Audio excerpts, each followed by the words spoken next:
important questions about maintaining a safe national airspace system and U.S. leadership in aviation and safety. It's imperative that we quickly fix any problems within FAA's oversight, evaluation, and approval processes to ensure safety in American skies, restore trust, and maintain U.S. global leadership in aviation and aviation safety. Thank you, Mr. Chairman. I yield back. Now recognize the chairman of the full committee, Senator Wicker. Thank you, Senator Cruz, and I want to thank Senator Cruz and Senator Sinema for holding this subcommittee hearing on the timely subject of aviation safety.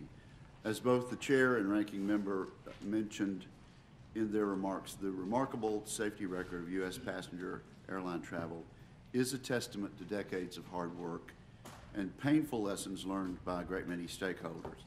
Today's hearing represents the beginning of this year's work in this area. The committee intends to hold a second hearing on aviation safety to hear from non-government witnesses, including Boeing. We understand that the investigations into the Ethiopian Airlines and Lion Air crashes are ongoing and may limit certain details from being discussed in this forum. However, our witnesses can cover a lot of information today, including addressing the FAA's response to these tragedies, the certification process, pilot training, and broader concerns about the increasing complexity and automation of aircraft systems. The FAA has long been considered the gold standard internationally when it comes to safety. It is vital that we work with our partners throughout the world to promote safe air transportation. The committee will continue to discuss robust oversight to ensure the safety of our aviation system. Thank you, Mr. Chairman. Now recognize the ranking member of the full committee, Senator Campbell. Thank you, Mr. Chairman, and thank you for holding this important hearing today to discuss the paramount issue of aviation safety here in the United States and around the world. I thank the witnesses for being here and their insights today, and I too want to recognize the families of the Colgan Air Flight 3407 who are here today, because it is their continued persistence about getting aviation right that is so admirable. Thank them, and thank you all for being here. The incidents that led us here today of the crash of Lion Air 610 last October and the Ethiopian Flight 302 are horrible human tragedies. I want to extend my deepest sympathies to the families and everyone impacted by this horrific incident. These two accidents cost 346 lives, leaving behind countless individuals and loved ones who I know want to make sure this is never repeated. The human toll is why we work every day to ensure that every possible step is taken to determine the causes that contributed to these incidents. And through the crash investigations, other federal investigations, and ongoing congressional oversight, I believe we all share the same goal, to make sure these accidents are never repeated. It is critical that all those involved look at the causes of the accident and work so that everyone has the full picture of what happened. Investigators in Indonesia and in Ethiopia, with the help from NTSB and FAA and other international partners, are working through the evidence to determine the causes of these accidents. And even though, as my colleagues have mentioned, global commercial aviation has experienced unprecedented periods of safety over the last decade, these two accidents are horrific reminders that we must remain vigilant in our oversight and focus on safety. So I look forward to hearing the information from the witnesses that is available for us today. And I also commend yesterday's Secretary Chow's indication that she will seek a previously authorized authority by the last 2018 FAA bill, which authorizes the establishment of a special committee of aviation experts to review the recommendations on the Federal Aviation Administration procedure process. So I look forward to their analysis as I do the analysis of all the investigations that are ongoing. Safety remains paramount, and I look forward to working with all my colleagues on this very serious issue. Thank you. I'll now introduce each of the witnesses. First witness is Mr. Daniel K. Elwell, who is currently the Acting Administrator of the Federal Aviation Administration. Before becoming Acting Administrator, Mr. Elwell served as the Deputy Administrator of the FAA from June 2017 to January 2018, and as a senior advisor to the Secretary of Transportation, Elaine Chao, prior to that. Mr. Elwell began his career in aviation in the United States Air Force, where he received his Bachelor of Science degree in International Affairs from the U.S. Air Force Academy. He achieved the rank of Lieutenant Colonel and retired from military service as a command pilot.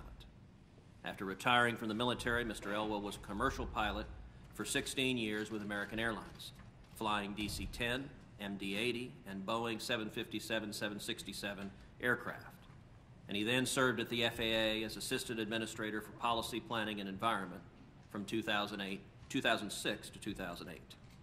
From 2008 to 2013, Mr. Elwell served as Vice President of the Aerospace Industries Association, and from 2013 to 2015 as Senior Vice President for Safety, Security, and Operations at Airlines for America. Our second witness is the Honorable Robert Sumwalt. Following his nomination by President Trump and confirmation by the Senate, Robert L. Sumwalt was sworn in as Chairman of the National Transportation Safety Board on August 10, 2017. Prior to joining the NTSB, Chairman Sumwalt was a pilot for more than 30 years, during which time he flew for commercial carriers that included Piedmont Airlines and U.S. Airways, and accumulated over 14,000 flight hours. He began his tenure at the NTSB in August 2006, when he was appointed to the board by President George W. Bush and designated as vice chairman. In 2011, he was reappointed for an additional 5-year term as a board member by President Obama. Chairman Sumwalt earned his undergraduate degree from the University of South Carolina and a Master's of Aeronautical Science with distinction from Embry-Riddle Aeronautical University. He has been awarded an honorary Doctor of Science degree from the University of South Carolina and an honorary doctorate from Embry-Riddle. Our third witness is the Honorable Calvin Scoville. Mr. Scoville was sworn in as Inspector General of the Department of Transportation on October 26, 2006. Prior to joining the DOT, he served 29 years of active duty service in the U.S. Marine Corps, where he retired as a Brigadier General. During his military career, he served as a senior judge on the U.S. Navy Marine Corps Court of Appeals and as an assistant judge, advocate general of the Navy for Military Justice, and as a senior advisor for the 4th Marine Expeditionary Brigade. His tenure as the DOT Inspector General has spanned the administrations of 3 presidents and 4 secretaries of transportation, during which time he has overseen audits and investigations dealing with all aspects of the nation's transportation system. Mr. Scoville received a law degree from Duke University, a bachelor's degree from the University of North Carolina at Chapel Hill, a master's degree from the Naval War College, and he is a recipient of the Secretary of Transportation's Gold Medal for Outstanding Achievement. Administrator Elwell will begin with your testimony. Chairman Cruz, Chairman Wicker, Ranking Member Sinema, members of the subcommittee, thank you for the opportunity to appear before you today. On behalf of the U.S. Department of Transportation and the Federal Aviation Administration, I extend our deepest sympathy to the families of the passengers and the crews of Ethiopian Airlines 302 and Lion Air 610. Safety is at the core of the FAA's mission. It is our first priority. We have worked tirelessly to take a more proactive, data-driven approach to oversight that instills a safety above all else culture at the FAA and the aviation community we regulate. This approach has made the U.S. aviation system the safest in the world. Since 1997, the risk of a fatal commercial aviation accident in the United States has been cut by 94%. And in the past 10 years, we've experienced 1 commercial airline passenger fatality in the United States in over 90 million flights. That's a remarkable record, but we know we must never stop pursuing improvement. We must never become complacent, because 1 fatality is 1 too many. I speak to you today as both a former military and airline pilot, and as a public servant who has dedicated his life to the pursuit of aviation safety. I am proud to lead the dedicated professionals of the FAA who share the same passion and sense of mission to make America's aviation system the safest. Because we know our fact-based, data-driven approach works, we have applied this guiding principle in our response to the recent Boeing 737 MAX accidents. I would like to provide you with an overview of the FAA's certification and oversight processes, as well as our current actions with respect to the 737 MAX and the next steps the FAA will take to foster safety enhancements here and abroad. Safety is not just a set of programs that can be established or implemented. It is a way of living and working, and it requires the open and transparent exchange of information. It takes collaboration, communication, and common safety objectives to allow the FAA and the aviation community to jointly identify system hazards and to implement safety solutions. Decades of experience have proven that this approach yields knowledge that we would not otherwise obtain. FAA aircraft certification has always relied on the exchange of information and technical data with industry. Some version of our certification process has been in place for over 60 years. This does not mean that the process remains static. To keep pace with technology and advances in safety, the general regulations have been modified more than 90 times. The rules applicable to large transport aircraft like the 737 MAX have been amended more than 130 times. The FAA focuses its efforts on those areas that present the highest risk within the system. Our certification processes are extensive, well-established, and have consistently produced safe aircraft designs for decades. Boeing first applied for an amended certificate for the 737 MAX in January 2012. From initial application to final certification, it took about 5 years. The FAA was fully involved in the process, including participation in 133 of the 297 flight tests, some of which encompassed tests of the aircraft's MCAS system, which has been the subject of recent attention.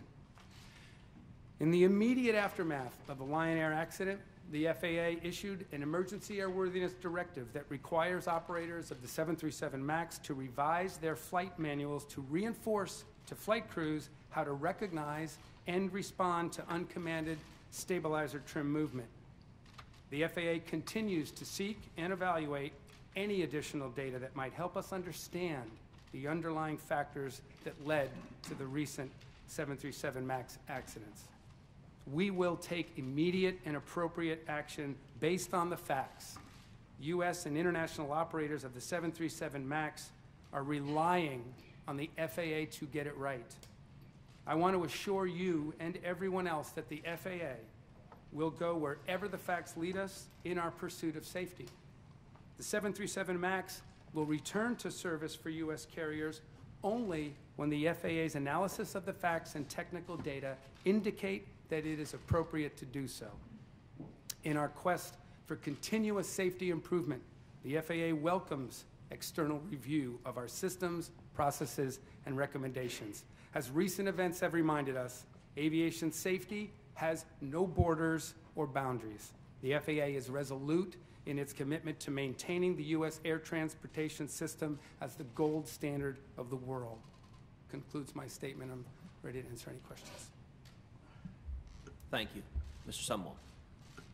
Thank you, Chairman Wicker, Chairman Cruz, Ranking Member Cantwell, Ranking Member Sinema, and members of the subcommittee.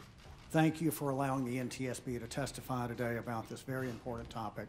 As you are well aware, in the past 5 months, there have been 2 crashes involving the Boeing 737 MAX, and tragically, these 2 accidents have claimed 346 lives. My testimony this afternoon will focus on the NTSB's involvement with each of these crash investigations. Now, unlike the NTSB's involvement in domestic aviation accidents, where we have the statutory responsibility to investigate each and every accident that occurs in this country, our involvement with international investigations is vastly different. The NTSB role in accidents outside the U.S. is governed by Annex 13 to the Convention on International Civil Aviation to which 192 countries, including the U.S., are signatories. Annex 13 states that a safety investigation is to be led by the country in which the accident occurs, known as the state of occurrence. Thus, the National Transportation Safety Committee of Indonesia is leading the investigation into last year's Lion Air crash, and likewise, the Ethiopia Accident Investigation Bureau is leading the investigation into this month's Ethiopian Airlines crash. When the accident involves a U.S.-operated or U.S.-registered aircraft or U.S.-designed or manufactured aircraft, as these aircraft were, the NTSB appoints an accredited representative. This is a highly skilled NTSB investigator whose purpose is to coordinate the input of all U.S. interests, including the NTSB, the FAA, and companies such as manufacturers and others that can provide technical assistance. It's important to note that the state of occurrence leads the investigation and controls the release of information from that investigation, not the NTSB. Although the state of occurrence is responsible for leading the investigation, NTSB participation in foreign accident investigations enables safety deficiencies to be promptly addressed by the FAA, the manufacturer, or the operator, as well as through NTSB safety recommendations when necessary. Following last year's Lion Air crash, we immediately dispatched investigators to Indonesia to participate in the Indonesian government's investigation. An NTSB investigator was stationed on board one of the search vessels to help identify recovered aircraft components. Once the cockpit voice recorder was recovered in January, we recalled 4 investigators who were furloughed during the partial government shutdown. Their role was to assist with the recorder download and analysis. We responded immediately to the Ethiopian Airlines crash by sending a team of investigators to Ethiopia. And once the recorders were sent to our aviation counterparts in France, the BEA, we dispatched investigators to France to assist with the recorder download and readout. Because the U.S. is a state of design and certification of the Boeing 737, we are also examining the U.S. design certification process as part of our participation in these foreign-led investigations. As always, if we uncover safety deficiencies, we are poised to quickly issue safety recommendations. Now, here at home, the scheduled passenger airlines have had displayed a remarkable safety record over the past decade. But as we know too well at the NTSB, complacency is an unforgiving enemy. My written testimony outlines other areas of NTSB aviation-related concerns, which I've submitted for the record, and I'll be delighted to answer questions about those issues as well as the issue at hand. Thank you very much. Thank you. Mr. Scobell. Chairman Wicker, Ranking Member Cantwell, Chairman Cruz, Ranking Member Sinema, members of the subcommittee. Thank you for inviting me to testify on the Federal Aviation Administration's oversight of commercial aviation. As you know, FAA is charged with safely overseeing the busiest and most complex aviation system in the world. Yet recent accidents highlight important concerns about FAA's safety oversight. Most notable are the 2 devastating crashes of Boeing 737 MAX 8 aircraft in Indonesia and Ethiopia. In addition, last April, a Southwest Airlines engine failure resulted in the first passenger fatality at a U.S. air carrier in over 9 years. On behalf of the Office of Inspector General, we grieve the victims of these accidents and express our deep condolences to their families.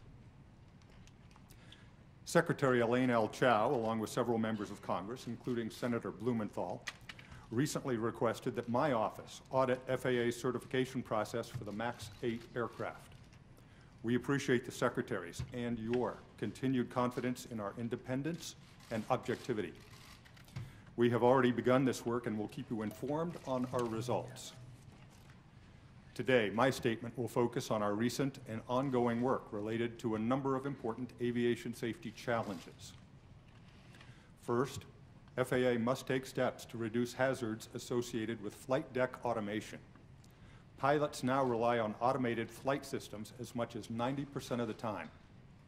While airlines have long used automation safely, FAA is responsible for ensuring air carriers meet requirements for these systems. This includes ensuring pilots are trained, tested, and proficient in the use of automation.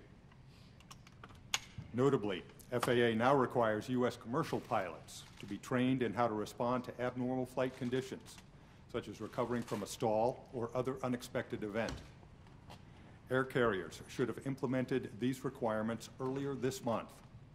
Providing effective oversight of this training will be vital to maintain the margin of safety.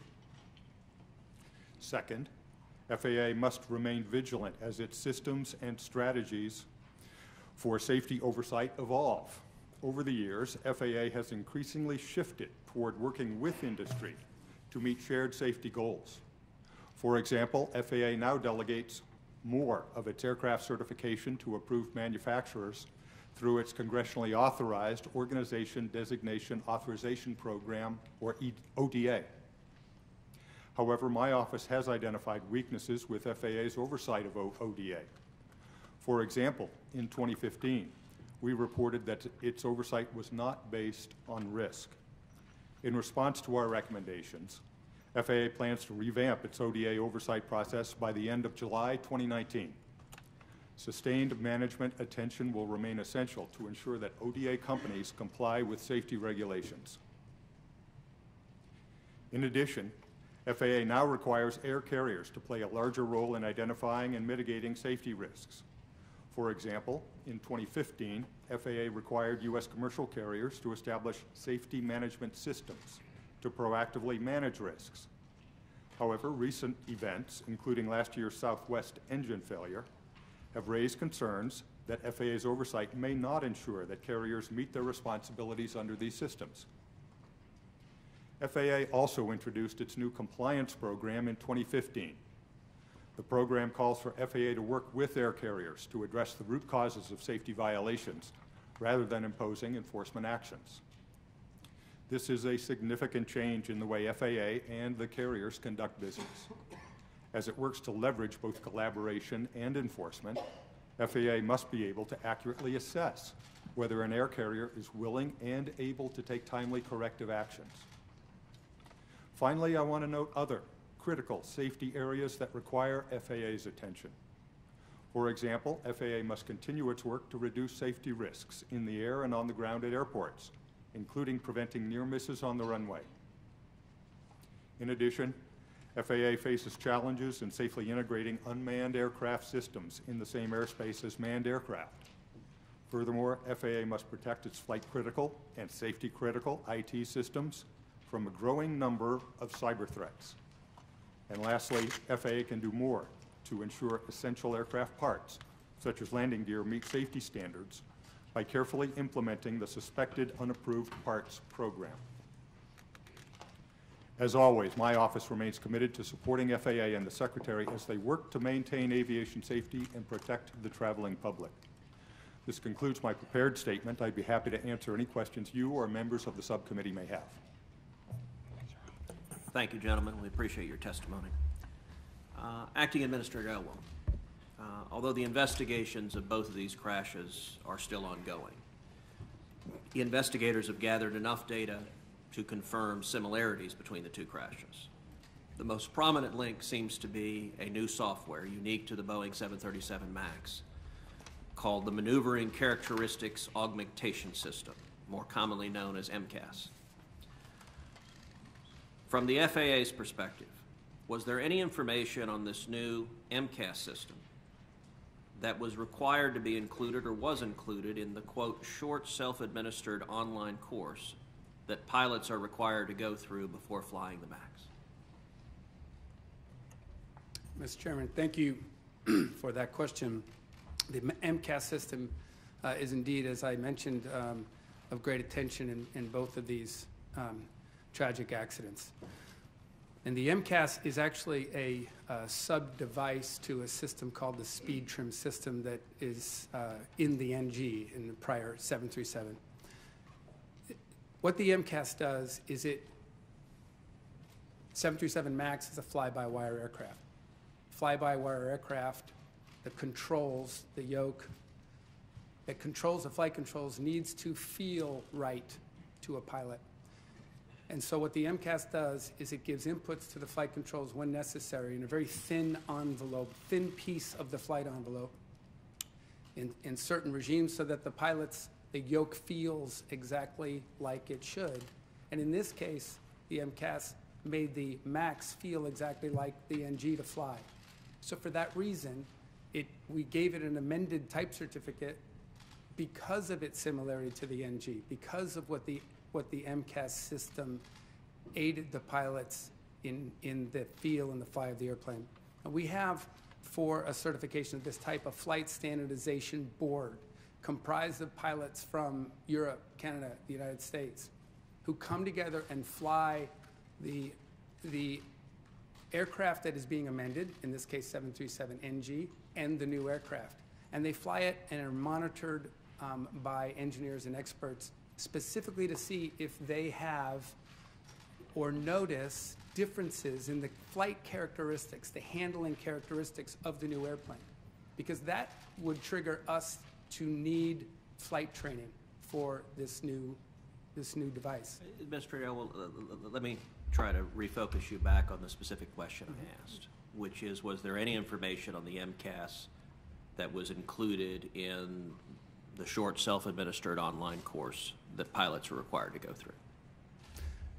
There was not specific instruction on the MCAS to my knowledge, specifically because it was not a system that went directly to what the pilots flew on the MAX, the difference between the MAX and the NG. Well, that might be true in ordinary circumstances, but as I understand it, on previous versions of the 737, when the pilot pulled back on the yoke, it cut off the electronic control of the stabilizers. But with the MCAS, it did not. And presumably pilots would not know this if it was not included in their training and they were not made aware of that. Is that correct? So, Senator, the MCAS gives input to the flight controls, as I said, in a very small flight envelope. In this case we're talking about here, errant information to that system would make it give input where it's not needed and where it's not wanted. And only in manual flight. And pilots are trained when they get an input into their flight controls that they did not ask for, that is not appropriate for the regime of flight, then they go through procedures. In this case, it's called runaway stabilizer trim procedure, and that is what would be done in this instance. In normal operation for the MCAS, you would never feel the input. Did these pilots' training or procedure let them know that pulling back the yoke would not disengage this system? I'm not quite sure what you're referring to about pulling back the yoke and stopping it, because that's not actually So I'm reading a quote from the New York Times on February 3rd, 2019, where the Times reported older 737s had a way of addressing certain control problems with the stabilizers. Pulling back on the yoke or control column would cut off electronic control of the stabilizers, allowing the pilots to control them manually. And that was not true with the 737 MAX. Now, is that correct factually? I'm relying on the Times reporting here. So I don't believe that's correct. The same ways to deal with the MCAS inappropriate input is the same thing a pilot would do for runaway stab trim for an NG. It's the same input and the same procedure. In fact, the procedure for runaway stab trim does not change from the NG to the MAX. It presents itself the same way, and it's dealt with the same way. Now, the MCAS system itself relied on angle of attack sensors. Yep. That, as the Washington Post reported, quote, angle of attack sensors have been flagged as problems more than 50 times on U.S. commercial airplanes over the past 5 years. How did the FAA come to the conclusion that it was appropriate to certify an anti-stall software system, the MCAS, that not only drew data from a sensor that had a history of problems, but also that didn't have redundancy? So the AOA vanes are an input to the MCAS system. The MCAS system is actually not an anti-stall system. It's not a system unto itself. It is a supplement to, as I said, the speed trim system that existed in the NG, does the same thing that this STS does in the NG. I am not aware of AOAs being a problem. 50 malfunctions of an AOA or 50 maintenance procedures to an AOA across the gamut of flight where AOA vanes and all of the flights that use AOA is not in the, you're talking about numbers of hundreds of thousands of flights. Unless there's a system where the malfunction then causes the plane to crash, then that is a serious issue. Well, sir, it is still yet to be determined if the malfunctioning of the AOA caused the crash. We actually don't know the cause of the crash. There's a lot more to find out through the investigation. But I am confident in, I'm confident in the AOA vanes that are produced and put on airplanes, and I'm confident in the MCAS system. Now, where we need to go is we need to get all the information, all the data from the accident to determine the interaction between all of them. And it isn't just airframe, or it isn't just the AOA, it isn't just the MCAS. There's quite a few more factors in any investigation that we have to determine. We have to gather the data. We're a data-driven organization, and we make our decisions based on the data collected, and we still have a lot of data to collect, sir. Senator Sinema. Thank you, Mr. Chair. My first question is for Mr. Elwell, but I welcome responses from any of our guests. According to media reports, the initial failure classification for the MCAS enabled its safety evaluation to be delegated to Boeing. And according to media reports, during testing, FAA did not completely and properly review technical documents provided by Boeing. So how do we ensure that FAA can take over safety evaluation if issues are discovered during the testing and evaluation phase? Thank you for that question, Senator. What you're referring to is the Organizational Designation Authority. In the course of a certification such as an amended type cert that the 737 MAX went through, the FAA determines what aspects of the delegation or what aspects of the certification can be delegated. And usually those are normal, well-known legacy type systems. And in the case of the 737 MAX, we, the FAA, retained MCAS for review at the beginning of the certification process. As the process goes on, ODA is amended and is amended many times in the course of a certification as the FAA reviews and certifies the expertise of the manufacturer to take on more of the delegated authority under very strict review by the FAA. And we, at times in the course of a certification, will find areas that we want to pay more attention to, and we will retain those items. So it is a active, constantly changing dynamic in a certification, and that's what happened during the certification of the MAX. A second question then for you, Mr. Elwell. So MCAS is new to the Boeing MAX aircraft, and I was wondering if you could talk to us about why the system was not included in pilot training materials, and who makes a determination regarding what is included in pilot training materials? So when we're doing a new certification, whether it's an amended or a new type, there's a flight standardization board that is a group of experts and pilots and engineers whose responsibility it is to determine, and in this case an amended type certificate, if the handling characteristics of the new aircraft require flight training, or if the differences between the new aircraft and the one that it's amending does not require flight training. What the MCAS did was correct for some very slight modifications that the MAX had. The MAX has slightly larger diameter engines with a not a whole lot of extra thrust, similar thrust, but because of the width of the engines, they had to go forward on the wing. And because of the diameter of the engines, the nose wheel had to be extended 6 inches. These are not big changes as far as the FAA is concerned for an amended. But what we need to do is put pilots in simulators and fly the aircraft that's being amended and the new aircraft. And after many scenarios, flights in all regimes, sim flights in all regimes with these pilots, there was a consensus opinion from the pilots, the European, Canadian, American pilots, that there was no marked difference in the handling characteristics of these two aircraft. And that is what we need to determine what kind of flight training or not is needed. And there was, by the recommendation of the Flight Standardization Board, and understand this is a board that has been used dozens and dozens of times, and their unanimous opinion was flight training was not needed. And they didn't flight test the MCAS per se, because, as I said, the MCAS is a device that is supplement to another system that is designed, specifically designed for the yoke to feel correctly to the pilot in all regimes of flight.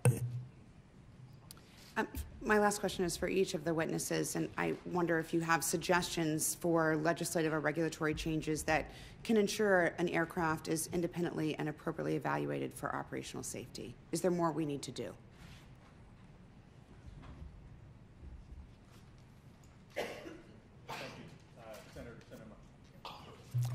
Thank you, Senator Sinema. Yes, there may be. However, for me as Inspector General to offer suggestions today would be entirely premature. As you know, Secretary Chow, Senator Blumenthal, and other congressional requesters have asked my office to start at the very beginning, thinking of these as bookends. We want to look at the certification process. I can outline very quickly for you what that'll entail. We want to look at the key decisions made by FAA when certifying the airplane and the timeline. We want to determine when MCAS was added to the aircraft and why FAA approved it, or the extent of FAA's involvement in Boeing's decision to approve it. How FAA reached the decision that pilots did not need additional training, or that details about the new system did not need to be included in the airplane's manual. That's the first bookend. The second bookend, in my view, will be how FAA responded to the recent accidents, and that's specifically Senator Blumenthal's question. Clearly, confidence in FAA as the gold standard for aviation safety has been shaken. We can help provide information to the Secretary and to the Congress to determine how best to restore FAA to that position. The second bookend, we hope, will shed some light on the obvious question as to why FAA might have been the last. It was the last, in fact, safety regulator to decide to ground the 737 MAX. Other safety regulators around the world decided that in their role as safety regulators, they needed to drive risk to zero, and they did that by grounding the aircraft. Acting Administrator Elwell has testified that they were continuing the hunt for data in order to inform that decision. So that disparity, that apparent disparity in appreciation of the safety regulator's role should be another question I respectfully submit for the Congress and the Secretary. We hope to present information to all of you to help inform your decision making. Ranking Member Sinema, thank you for your question. The NTSB has looked at that issue as it relates to particular crashes. For example, coming out of the 2013 Asiana crash at San Francisco, we recommended that the FAA convene a special certification design review of how the Boeing 777 automated flight control system controls airspeed. And we wanted the FAA to look at that, and we've classified that recommendation as open, alternate, acceptable response. Coming out of the 787 battery fire event that we investigated that same year, we talked about the use of engineering designees. Since 1999, we've issued 8 recommendations to the FAA concerning the use of engineering designees. 3 are still open. The remaining 4 have been closed acceptably. we do want the FAA to provide certification engineers with written guidance, training to address opportunities to improve the certification process outcomes. And so that would be where we stand on that. Thank you. Mr. Elwell, you told Senator Sinema that part of certification was based on pilots flying simulators in multiple different scenarios. Did any of those scenarios include angle of attack sensors malfunctioning and reporting the wrong data to the MCAS system? So I can get an answer for you on that, but I don't believe so. I believe that they were all in the full range of the flight envelope for flight characteristics. Again, the MCAS, the issue of an AOA vane giving the MCAS the wrong information, causing it to give nose down input to the stabilizer trim, presents as a scenario all pilots are trained on and familiar with. It's called runaway stabilizer trim, and the actions that they take to defeat it are the same as they would find in any other cause of a stab trim malfunction, which could be the motor going off when it shouldn't. So it is indistinguishable to the pilot. Chairman Wicker. Thank you, Senator Cruz. Mr. Sumwalt, the Indonesian Civil Aviation Authority has issued a preliminary report. How long did that take after the crash of Lion Air? The accident occurred, Senator, on October the 29th, and I believe the preliminary report was issued on November the 27th. So Okay. about 30 days. Do you think we can expect a preliminary report then from Ethiopia within about a month? I do. Our investigators are very engaged with the Ethiopian government. We're working very closely with them, providing assistance in the development of a draft report, and we do expect it in the very near future. I assume you're getting all the cooperation you need from the Ethiopian government? Yes, sir, we are. From the Indonesian government? Absolutely. What do you know about the Lion Air crash that you don't know about Ethiopian Air at this point? Well, I've read the Lion Air preliminary report that was issued in November. I will say a very ticklish issue is that there's a law, an actual law, 49 U.S.C. 1114, that prohibits anyone from disclosing information concerning a foreign investigation unless that information has been cleared by the host country. So I am not the one to speak about either of those two accidents. Mr. Scoville, are you going to have a recommendation about that law? Do you have an opinion about that law? Is it a problem? Conceivably, it might be. Certainly in the desire of the Congress and the administration to foster transparency and determine best route ahead. At this point, I certainly don't have a recommendation for you. Okay, well, if the witnesses would get back to us on that, we'd appreciate it. You have to have some time to consider that. Now, there was a nose-down input, Mr. Sumwalt. In other words, the pilots experienced the MCAS system kicking in and pushing the nose down. I understand it was some 21 times before the plane eventually crashed. Is that your understanding, sir? Which accident are you referring to? Lion Air. I think that's about right, Okay, based on my reading. Over what period of time would that have been? I'm not sure, sir. What should the pilots have done there? Well, I flew the 737 for 10 years, and I do believe that there is a procedure, at least for the Flintstone version of the 737 I flew, a very old 737. But I do believe that the first thing you would do is oppose that motion by pulling the yoke back, and that should engage a stab brake. Now, apparently, that feature is not on the Mr. Elwell, what should they have done? What should the pilot have done, based on 21 times the system kicking in, pushing the nose down? Mr. Chairman, I did not fly the 737, so I can only speak to the airplane, all the different airplanes I flew. But when you Well, have, I'm actually asking about this aircraft. Do you know? If you don't know, that's fine. I'm sorry, I'd have to get back to you on the specific. There is a non-normal checklist, an NNC on runaways. It would be helpful for us to know, based on the expertise at this table, what should have occurred in the cockpit based on that nose-down input. Mr. Elwell, then discuss, if you don't mind, the point that Mr. Scoville mentioned and that a lot of us have about the decision made by other countries initially to ground the aircraft. What data they had, was this just an abundance of caution, or was it based on facts that these agencies had that we didn't have here in the United States? Help us understand the decision there. Yes, sir. It's a very important question. The FAA, to make a decision to ground a fleet of aircraft, is going to do that on a data-based information that we have to warrant a grounding. I can't speak to the reasoning that the other nations took.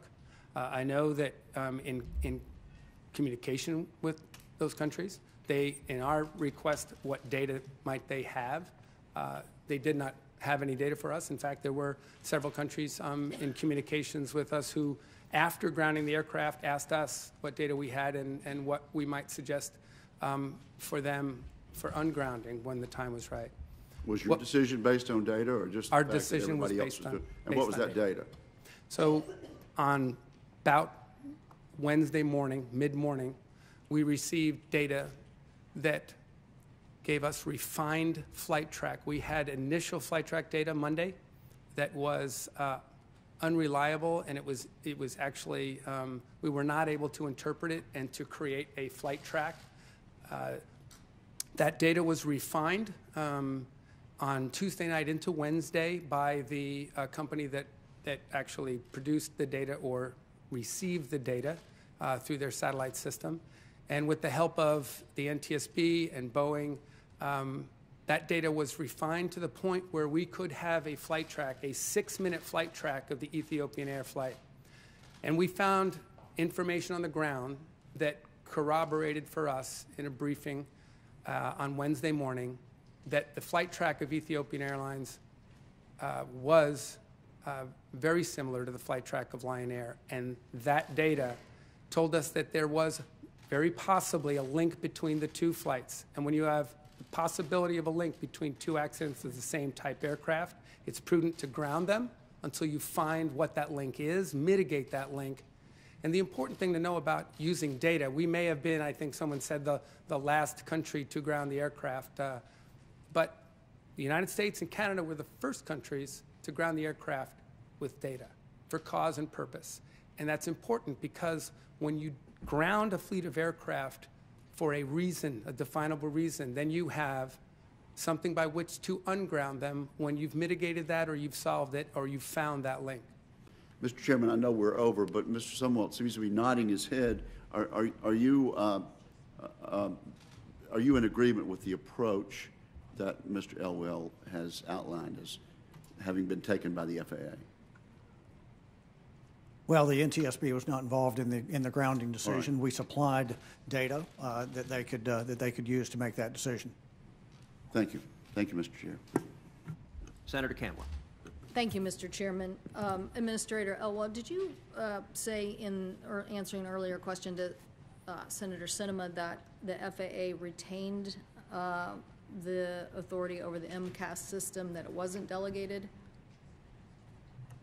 I said that it originally we retained it as a new system and then released it to the ODA, to the delegation, the designation. So if someone is characterizing it as delegated, then it was delegated.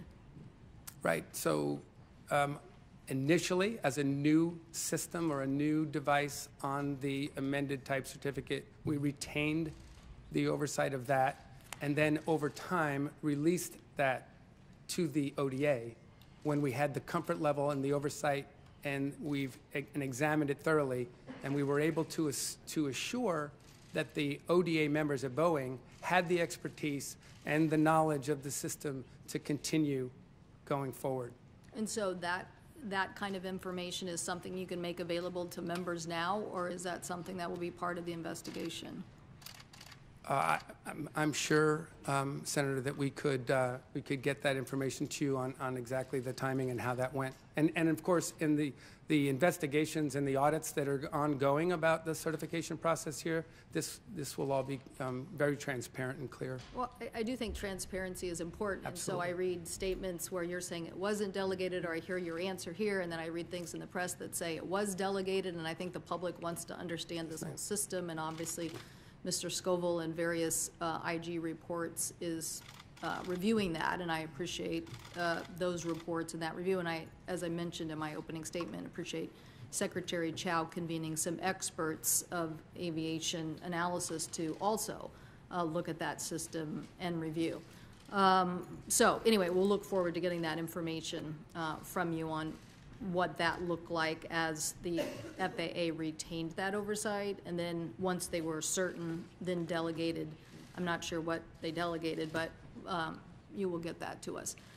This larger question in my mind is, Mr. Scoville also mentioned that it is so that pilots rely on automated flight systems, that the FAA ensure that carriers meet its requirements to train pilots on how to respond to abnormal flight conditions. And I think you also, Mr. Scoville, mentioned stall situations. So how is the FAA making sure that that is achieved, in particularly this area of human and machine interface? I think that the public wants to understand, and I think it's probably across a lot of transportation sectors, want to understand what we're doing on testing to make sure that these safety factors of functionality are there, particularly when the functionality is between a machine and a machine and a human interface. How are we testing for that? And in this case, how are we testing? Yes, Senator, the FAA is intensely interested in the interface between the pilot and the machine. And over time, that relationship has changed. And as aircraft become more automated, we have this, clearly automation is one of the most important aspects for the amazing increase and improvement in safety we've seen over decades. But automation brings with it certain challenges. And as the IG has pointed out, if most of the time automation is on in an aircraft, there's always been this concern that, well, then pilot skills degrade.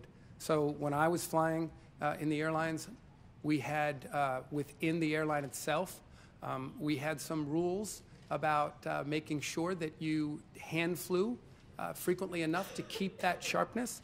But certainly, we look very, very closely at the training requirements and the human interface and what automation does, the safety benefits, and what the challenges are with it. So we watch that very closely. And so you think there was enough of that training involved here? Oh, Senator, I do.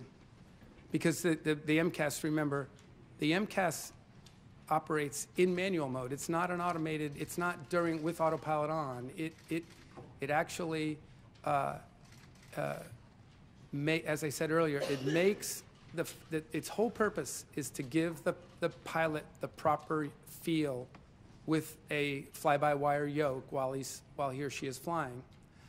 So it interjects in manual mode. It does not interject in automatic mode.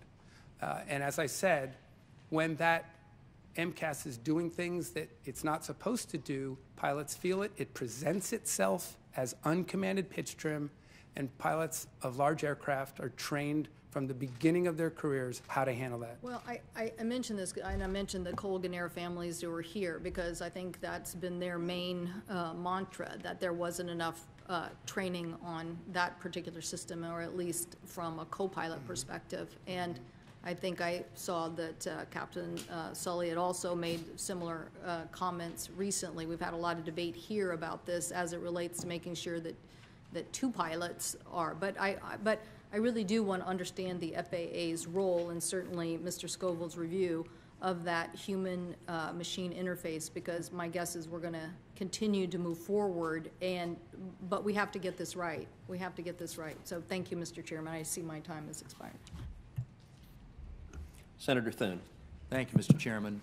Mr. Elwell, as you know, the FAA Reauthorization Act of 2018 contained several bipartisan provisions aimed at improving and modernizing FAA's aircraft certification process, to include the establishment of an Organization Designation Authorization Office within FAA's Office of Aviation Safety, designed to improve operational safety by strengthening oversight of ODA holders delegated to perform certain functions on behalf of FAA. Could you provide a timeline on when you expect this office to be fully established?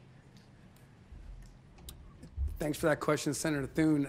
Absolutely. In fact, we already established the new ODA office, as you mentioned, prescribed in last year's FAA bill. On March 5th, we created and stood up the office. And as a follow-up, the FAA bill also established an expert review panel to survey ODA holders and evaluate the effectiveness of the ODA process. Do you have an update on when you expect this review panel to be established? I don't have it off the top of my head, Senator, but I will certainly get that information to you. It may already be in place, but I don't have that in my notes. Thank you. That would be great if you could get us that information. Boeing recently, and I would direct this to you, Mr. Elwell, too. Boeing recently stated that the 737 MAX series aircraft was certified, and I quote, certified in accordance with the identical FAA requirements and processes that have governed certification of all previous new airplanes and derivatives, end quote. Could you provide some examples of other aircraft models where the FAA has certified a variant aircraft in a manner similar to the process that was used for the 737 MAX? Well, Senator, the process to determine whether it is an amended type certificate or a new type is the same, regardless of the manufacturer, the type to which you're amending or making that determination. And it goes to the points I made earlier about flyability. So first and foremost, that the criteria is examined as to whether there's a fundamental difference in the thrust, weight, flight characteristics of the applicant for an amended type. Those, as I said, are tried and true methods that we've used for decades on amended certificates. I know sometimes, in my case, when I flew the Super 80, we added to our fleet type the Super 80s from another airline in a merger. They had a different cockpit layout, but the plane was fundamentally the same. There's a couple of different options, but it handled the same. So it was an amended type, and we went through differences training because the flight deck had some different things in it that we needed to get used to. But that's the fundamental things that the fundamental things that we look at. That you look at. So, as a follow-up, was there anything specific about the design of the 737 MAX that differentiates the model certification process from some of those examples that you just mentioned? Well, sir, the 737 MAX, it is and required certainly an amended type certificate, and again, primarily because of the new modern complexities that it brought to the table. It did bring the MCAS into the equation, but the MCAS was a supplement or an addition to a system that already existed in the NG. The engine position on the wing was different, and it's what required, actually, it's what necessitated the addition of MCAS. And there were some differences in the screens, what was on the screens, but fundamentally, the aircraft layout, the handling, and the performance of the aircraft was the same, and thus the decision to make it an amended type certificate. Okay. Mr. Sumwalt, you mentioned in your testimony both the benefits and safety concerns related to the integration of UAS into the nation's airspace. As you know, the FAA Reauthorization Act of 2018 included numerous provisions related to the safe operation of this emerging technology. Are there any pending regulatory actions at the FAA in particular that you see as most important to ensuring the safe integration of drones into our airspace? Thank you for that question, Senator Thune. As you're aware, the FAA recently enacted Part 107 to the Federal Aviation Regulations, which imposes more regulatory requirements for drone operators, and we see that as a positive. Okay. All right. Thank you. I see my time's expired, Mr. Chairman. Thank you all for your willingness to be here today. Take questions. Senator Klobuchar. Thank you very much, Mr. Chairman. Thank you to all of you. The two tragic airplane crashes included, by the way, those dead was a beloved community member from St. Cloud, Minnesota, Muhammad Hussein, and I know his family is grief-stricken. And following these crashes, as many of my colleagues has talked about, it is very important that we figure out our certification process and get it right so we can prevent similar tragedies in the future. Mr. Elwell, I know you've been asked about this, but let me try it a different way. Are there any safety measures the FAA may have miscalculated when evaluating the safety features of the Boeing 737 MAX? Senator Klobuchar, thank you for that question. We certify aircraft in a way that we have refined, as I said, for large aircraft, large commercial aircraft. It's been refined 130 times, over 130 times since we started doing these. In every certification, we learn something new. From every IG audit, from every, Was this consistent with how you've done other certifications in other situations, the Boeing situation? Yes, ma'am. This was an amended type certification that followed the procedures we used to determine and then to execute amended type. But if you learn something else after this investigation or other things come out, you may change that process. Absolutely. That's how we get better. And Mr. Scova, what is your office's timeline for this audit? Thanks, Senator. We always shoot for 10 months. This is a very tall order for us, as I'm sure you can appreciate. We have a highly skilled team of aviation safety auditors who will all turn to. If we can meet 10 months, I'd optimistically say great. It may well be some months after that. We will get to it as soon as we possibly can because we truly appreciate your interest on all these matters. Thank you. Thanks. Mr. Elwell, back to you. According to a recent New York Times article, Boeing charged airlines extra for critical safety features. These were optional add-ons. Following the crashes, does the FAA plan to update the requirements for aircraft safety features or take other action to mandate that these features are not optional? Mm-hmm. Well, Senator Klobuchar, when we certify an aircraft, whether it's amended or a new type, critical safety features, that's an important term. If something is a critical safety feature on an aircraft, a passenger aircraft that we certify, it's not optional. So critical safety features are part of the certification package. And I think what you're referring to is AOA displays on the CRTs in the cockpit. And I can tell you, as a pilot who's flown several aircraft in the military and the civilian world, I had aircraft that had AOA displays in the cockpit, and I had aircraft that didn't. And it all depends on what the rest of the display says. In today's modern airplanes, and you've got 12-inch CRTs in the cockpit. But is it possible this could be decided that these aren't just optional, that they should be mandatory if it's discovered after these investigations? Absolutely.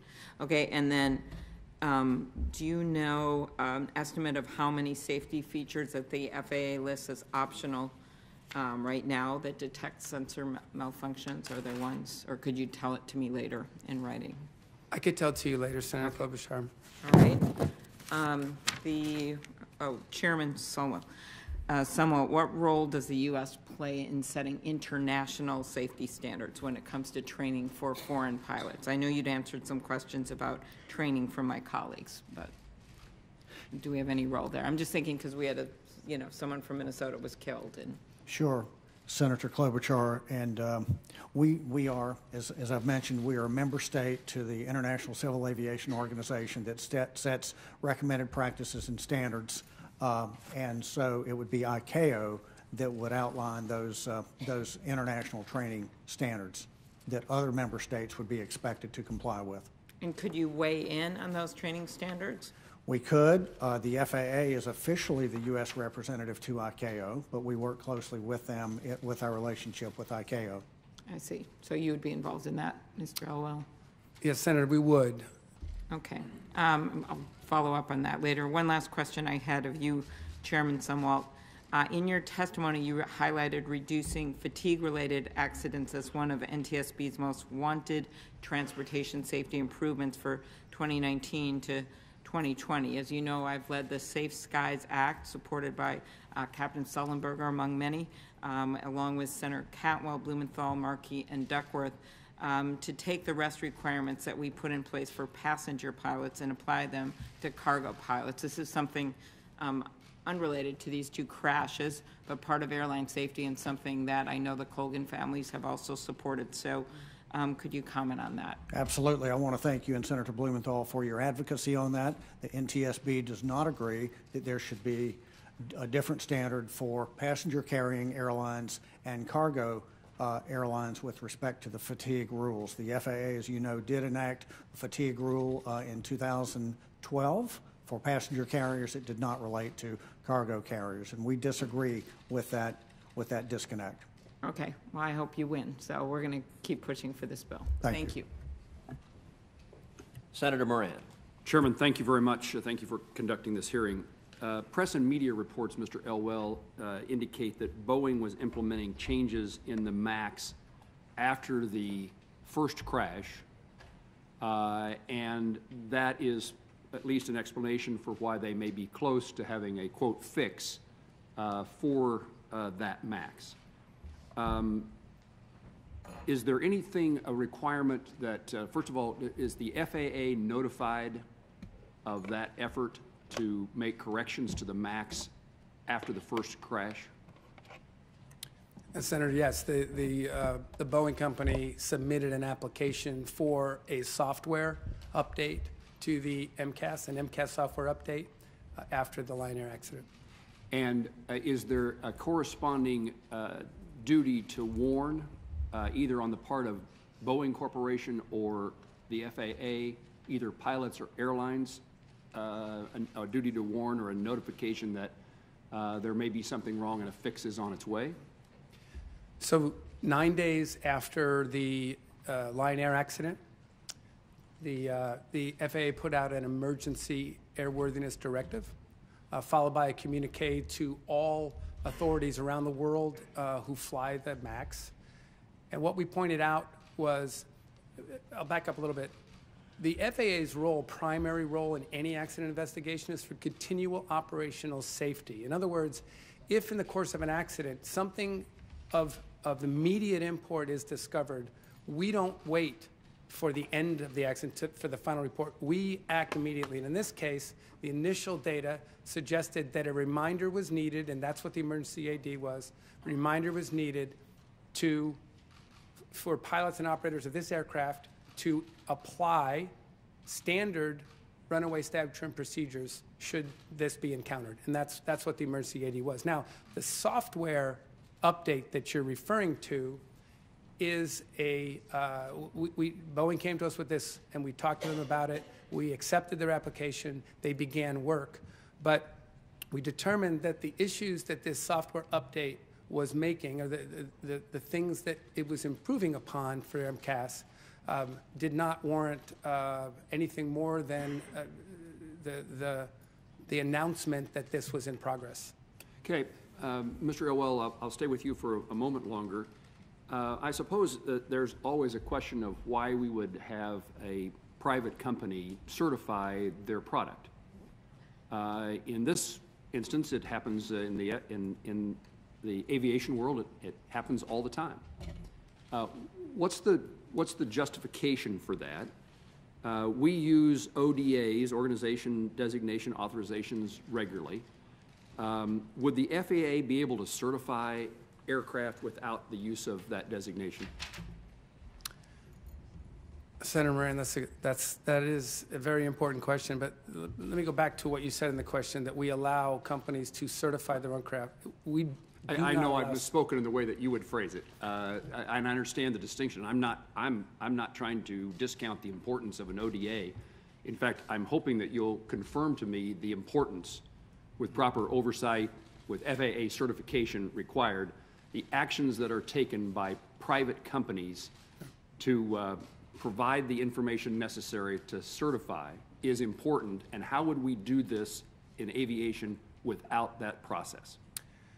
So the concept of ODA has, as I said, it's been around for 60 years, and some form of delegation has been around since the 20s. It is part of the fabric of what we've used to become as safe as we are today. And I don't want to give the impression that ODA is some resource, a way for us to sort of stretch our resources. We have very strict oversight on every participant in an ODA program, and we make sure that they are experts in the field, that they have the appropriate understanding of FAA regs and manuals, they have professional integrity is checked, everything. But to your point, if we had no ODA at all, it would, an estimation, it would require roughly 10,000 more employees to do that role at the FAA, and about $1.8 billion for our certification office in the FAA. How does that compare with that process, that designation process, compare to Europe and other across the globe when it comes to the use of that process? So it's another excellent question. The European Aviation Safety Agency is the next biggest certification body in the world, and they leverage ODA much more than we do.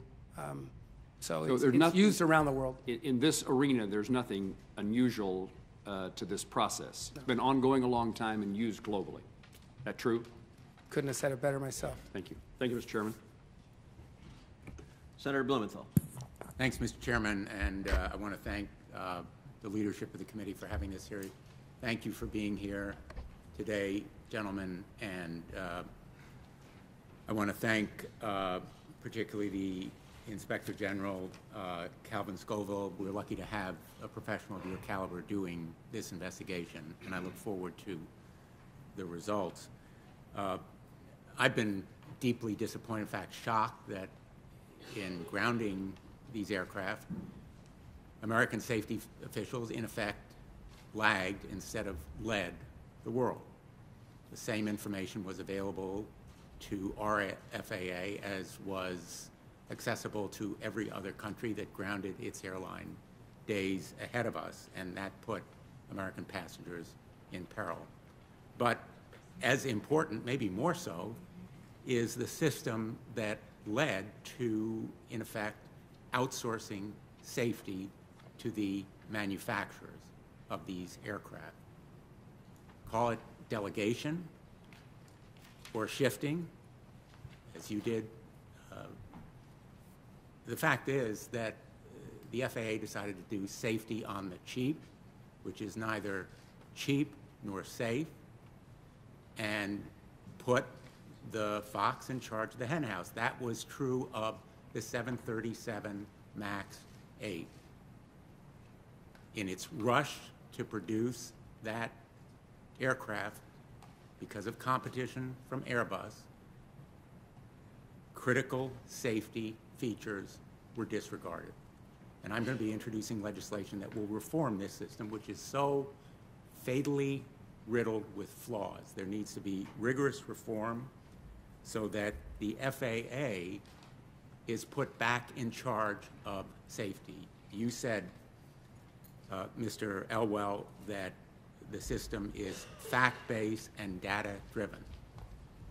The FAA should have the facts and should be driving the data and making decisions. If the manufacturer has the facts and the data, not the FDA, if its employees, chosen, hired, paid, fired by the manufacturer, are the ones making these critical decisions, and the FAA lacks all of the facts and data necessary to properly oversee them and overrule them, this system of oversight is failing. I will tell you, I read some of the pilot reports. They're public. NASA has them. They provided them to me. They are chilling. If I'd been a passenger on one of those planes and I knew about these incidents, I would have wanted a parachute. Pilots of the airlines struggled to regain control of those aircraft in the same way that the pilots of the fatally crashed aircraft did. They succeeded, the others didn't. So I look forward to your support for legislation that will fundamentally change this flawed system. Mr. Elwell, have you reviewed those pilot reports? Senator, thank you for your comments. I reviewed the reports. There were... Did you review them at the time that they were received by NASA? The reports, I did not personally. The reports were reviewed as they were written and received. There were 24 reports. They're called... Were they reported to you after the first crash? Because many of them followed the first crash. The ASRS reports were reviewed and compared against the FDR data or FOQA data that we look at. ASRS reports are reports from pilots on experiences when they on a trip. We take them very seriously. We review them. We have event review teams that sit down with the pilot, and none of the 24 reports associated with the MAX related to the MCAS or related to what the pilot's experienced in either accident. You with the reports that were given to me. Sir. And my time is limited here. Let me just ask you, were you contacted by anyone in the administration before making your decision to ground those aircraft? From the moment, Senator, of the Ethiopian accident until we grounded on Wednesday morning, I kept Secretary Chow and the President briefed and fully apprised on all of our activities, which included, I would add, a full Did she order you to ground the aircraft? I'm sorry?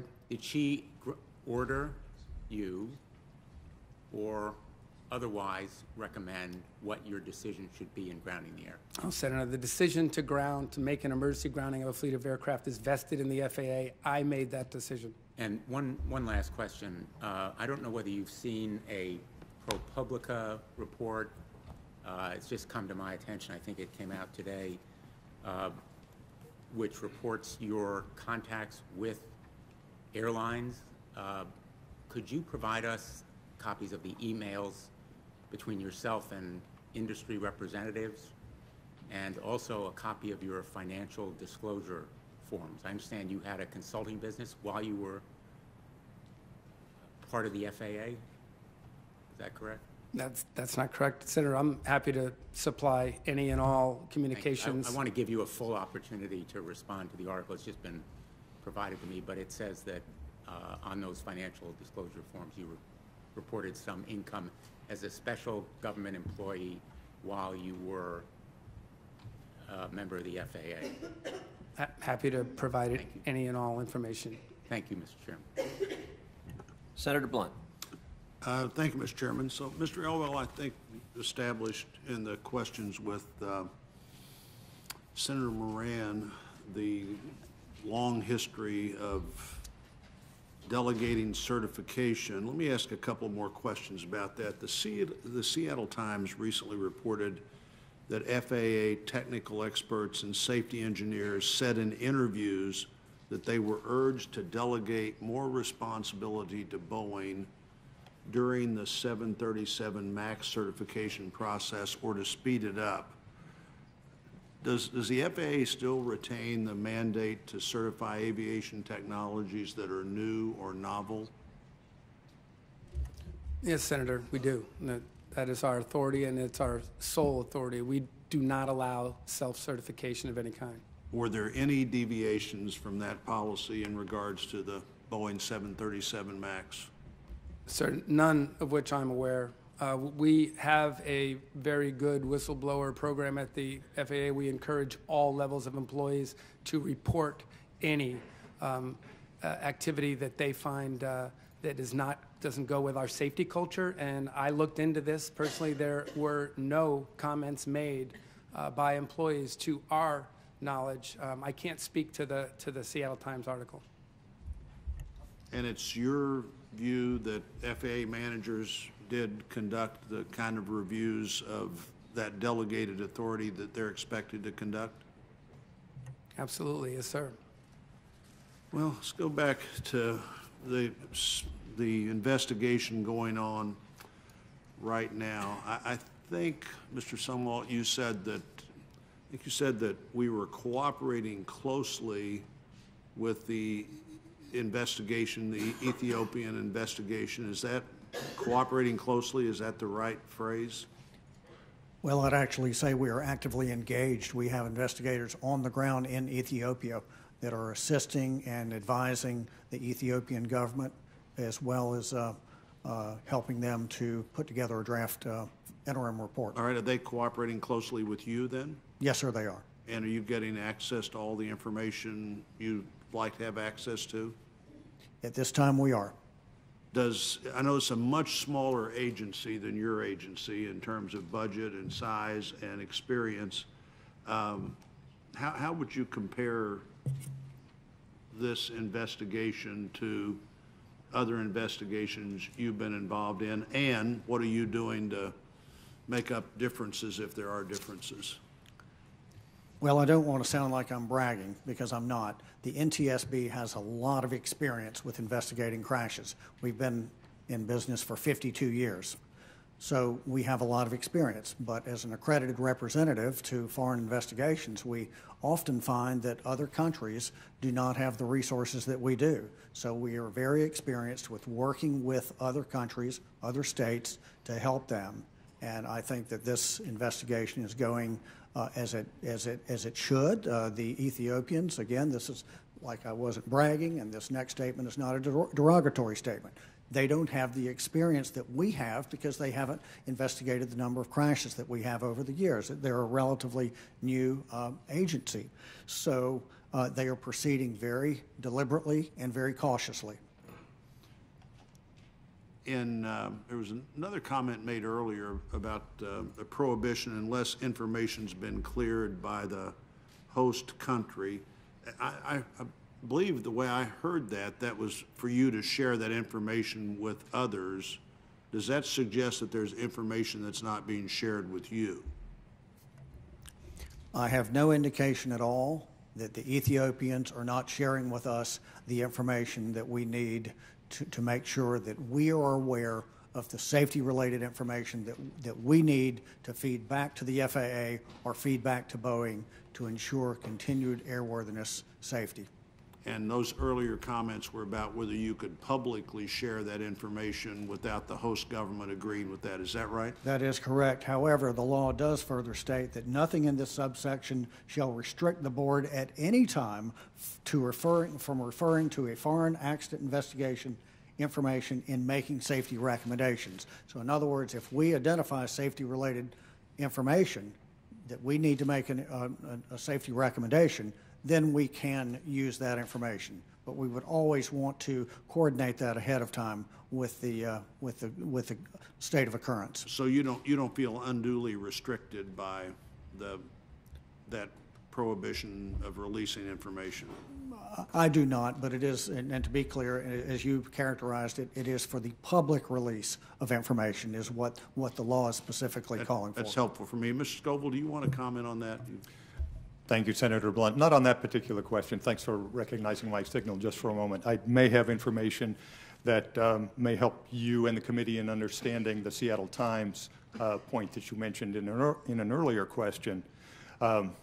And I want to refer back to our 2015 audit report on ODA. In the course of that work, we reviewed 4 ODA company self-audits that identified employee concerns about undue pressure, which could lead to rushing safety critical tasks to meet production schedules. Now, I want to clarify these were not US DOT Inspector General audits. These were company self-audits that are required by FAA as part of its oversight process for ODA. It's unclear to us what FAA may have known about those company self-audits because I mentioned there were 4 of them. 2 involved Boeing, in fact, one in the Seattle area dating to 2013. The other was from Boeing's Charleston, South Carolina facility in 2014. The remaining 2 concerned Bell Helicopter, both in Fort Worth, 2013 and 2014. We didn't step into the shoes of the safety regulator. It's not in our lane to do that. But when we learned about the self-audits, we determined that it would be appropriate for us to make a recommendation to FAA that they find the best way to use those company self-audits in order to enhance their oversight of the company's ODA processes. When would you have made that recommendation? That was in 2015, sir. And Mr. Elwell, do you know what the follow-up from FAA was on that recommendation? I can help you on that too, sir. I'll pass to my colleague to take an answer on that, but I also have what is the auditor's answer as well. And what was it? We made the recommendation, FAA concurred. They took action to our satisfaction to address the recommendation, the intent behind it, and so we closed that recommendation. What remains to be done, and this is typical audit process, is to see how it's effectively implemented going forward. So when we close a recommendation, it means that the agency is poised to execute, but it may, in some cases, be a matter of years before we return to see the effectiveness of that implementation. Mr. Elwell, do you want to add anything? I'd like to thank the Inspector General. We did an audit of our whistleblower program, and so I need to go back and look at this self-audit information that General Scoville's talking about. And you'll respond to the record with what you find? Absolutely. Thank you. Senator Duckworth. Thank you, Mr. Chairman. And Mr. Elwell, I want to touch on the training aspect of pilots in general, of aircraft certified by the FAA, and then also about the specific MAX 8 aircraft. Would it be a true statement to say that U.S. pilots properly trained would know how to respond to an uncommanded nose-down pitch rate on an aircraft with an automated stabilizer system? I'll give you an example. I flew the Black Hawk. Yes, ma'am. It went through this it went through a real problem at the beginning of its development, and to this day, I know the procedure for uncommanded nose-down rate, right? So I know it by heart. I will always know it until the day I die. Is that something that most pilots would be able to basically say, what those steps are, those memory items, if they're properly trained under U.S. system? yes, Senator Duckworth, that our American U.S. trained pilots on large commercial aircraft know that procedure. Mm-hmm. And if I might, yes, I wanted to amplify what we were doing prior to the grounding on Wednesday. One of the things I was doing, is talking to the heads of all of the pilot groups that flew the MAX and asking, did they have reservations about the MAX? This is in addition to data we got from over 50,000 MAX flights in North America, Canada and the US.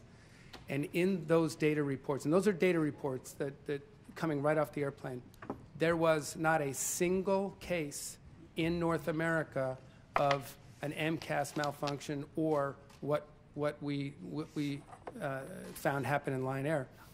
But that wasn't enough. I called and talked to the presidents of SWAPA, the Southwest Airline Pilots Organization, ALPA, over 53,000 pilots, and APA, the American Pilots Group, and asked them, what is your experience flying the MAX? What are your pilots saying? And they said, to a person, to a group, we are absolutely confident in the safety of this aircraft and our pilots' level of training in flying it.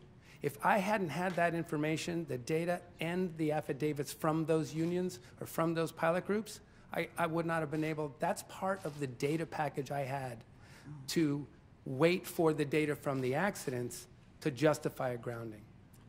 Let me then ask you about, so we talked a bit about just responding to an uncommanded nose-down attitude. That aside, there's another procedure. This my experience as a Black Hawk pilot. We have the stabilator that would slew down, killed a bunch of pilots, hurt a bunch of people. But the automated control system, the basic procedure is reset. If it doesn't reset, turn it off, manual control.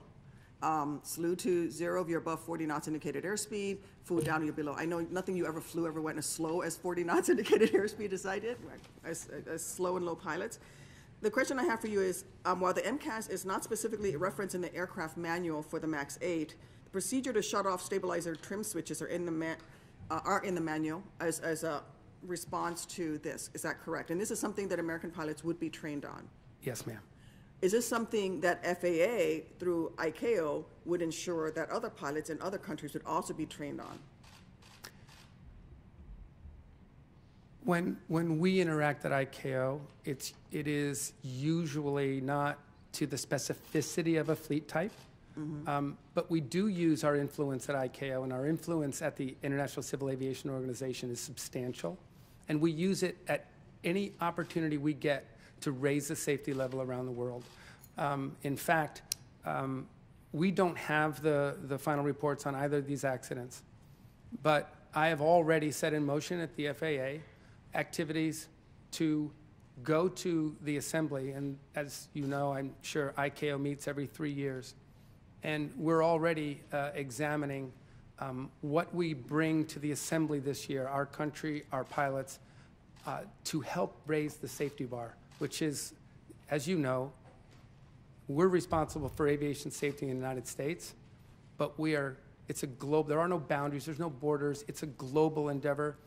We care deeply how other countries, and we have over 100 technical assistance agreements around the world. We have 20 bilateral aviation safety agreements with 47 countries. We're very, very passionate, not just about safety in the U.S., but that every country raises their safety bar. So are you saying that we need to look at strengthening the International Aviation Safety Assessment Program, and do you plan on doing that in the next ICAO meeting? The International Aviation Safety Assessment Program, I think, is sound. It's very good, the IASA that we do with countries around the world. Because what we do is we evaluate the Civil Aviation Authority.